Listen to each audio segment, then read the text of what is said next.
Today on the net, online tools monitoring the Yosemite wildfire in the US. Zimbabwe's Disneyland project sparks lively debate. And a British man helps a teddy bear beat the skydiving record.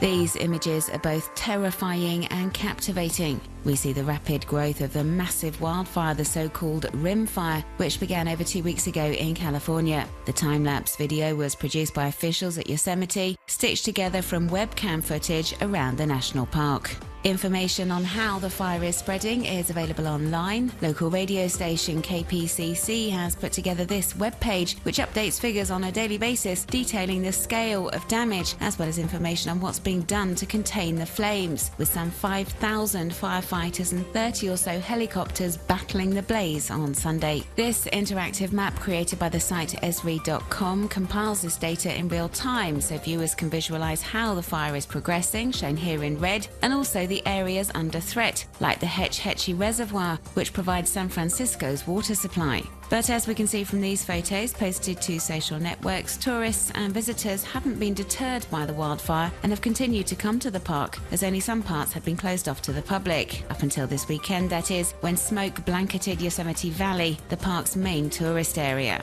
The Yosemite National Park has posted a message to its website urging visitors to be extremely careful and advising them to avoid physical activities outdoors. Is Mickey Mouse on his way to Africa? This is what web users are wondering, following an announcement made last week by Zimbabwe's Tourism Minister Walter Mzimba, outlining a scheme to build a Disneyland-style park near to Victoria Falls.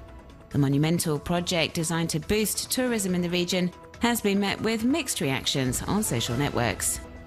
Although some web users think it's a great idea and that it can only have a positive impact on Zimbabwe by creating thousands of jobs, for example, many are far more dubious. Yes, a lot of people think it's an aberration, given the country's dire economic conditions and the estimated $300 million cost to the project.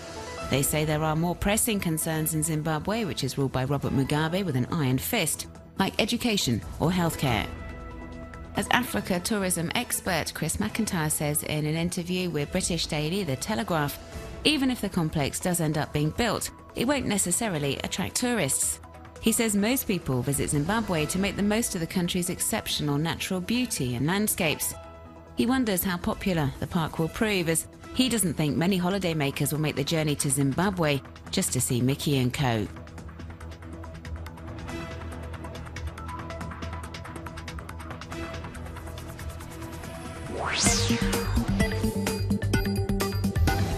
Canadian blogger Zach Bussey has been more or less living off online handouts since the 1st of January.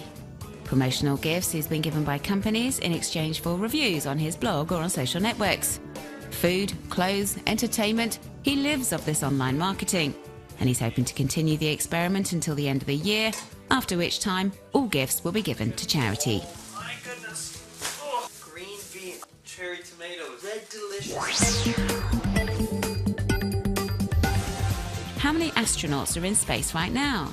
This regularly updated site answers that very question. It also provides the name, nationality and the length of mission of those currently in orbit around Earth. And at the moment we have 3 Russians, 2 Americans and 1 Italian.